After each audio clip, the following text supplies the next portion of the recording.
Қайырлы күн достар, менің арнама қош келдіңіздер. Видеоны көрмес бұрын менің арнама тіркелуді ұмытпаңыздар. Бүгін өте жұмсақ әрі тез дайын болатын зебра пирогымен бөлісетін боламын. Бізге керекті заттар міне осылар. Бұның құрамын және грамын видеоның астына жазып кететін боламын. Ең алдымен қантымызды салып аламыз және аздап тұз қосамыз. Қантымыз бен сармайымызды жақсылап миксерлеп аламыз.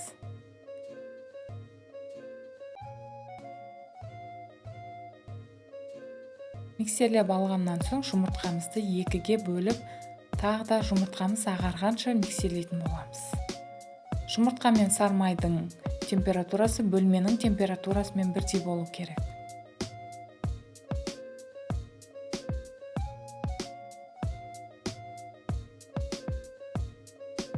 Миксерлеп болғаннан соң ұнымызға 2 немесе 3 шай қасық қопсытқыш қосып, осылай араластырып аламыз.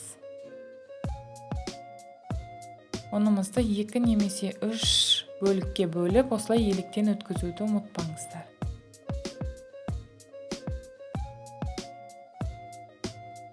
Дайын болған қамырымызға айранымызды да 2 бөлікке бөліп, жақсылап миксерлейтін боламыз.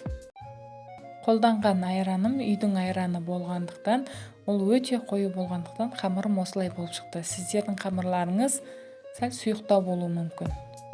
Қамырымызды теңде екінші ыдысқа бөліп аламыз. 10 грамм какаомызды да 2 немесе 3 бөлікке бөліп, осылай електен өткізетін боламыз.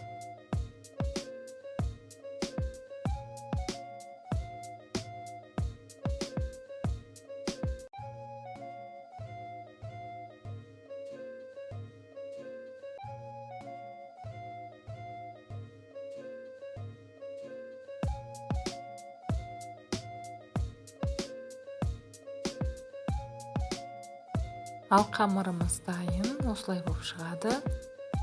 Енді формамызды дайындап,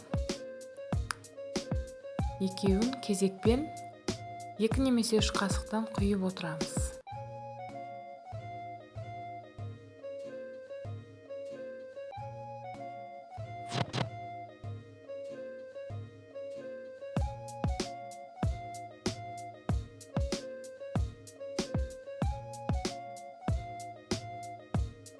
Дайын болған қамырымызды осылай таяқшаның көмегімен әсемдеп сурет салатын боламыз бетіне. Қызып тұрған пеште мен көбіне 180 градуста 30-40 минутта пісіріп аламын. Ал біздің пирогымыз дайын. Піскен-піспегендігін осылай таяқшаның көмегімен анықтайтын боламыз. Пирогымызды суытып, формадан ажыратып аламыз. Сіздер де жасап көріңіздер, өте жұмсақ әрі өте дәмді, тез дайын болатын зебра пирогы дайын болады. Егер де сіздер де жасап жатсаңыздар, астарыңыз дәмді болсын, менімен бөлісуді ұмытпаңыздар. Сіздермен болған Айгерім. Егер де менің видеом ұнап жатса, лайк басып, комментарий жазуды ұмытпаңыздар.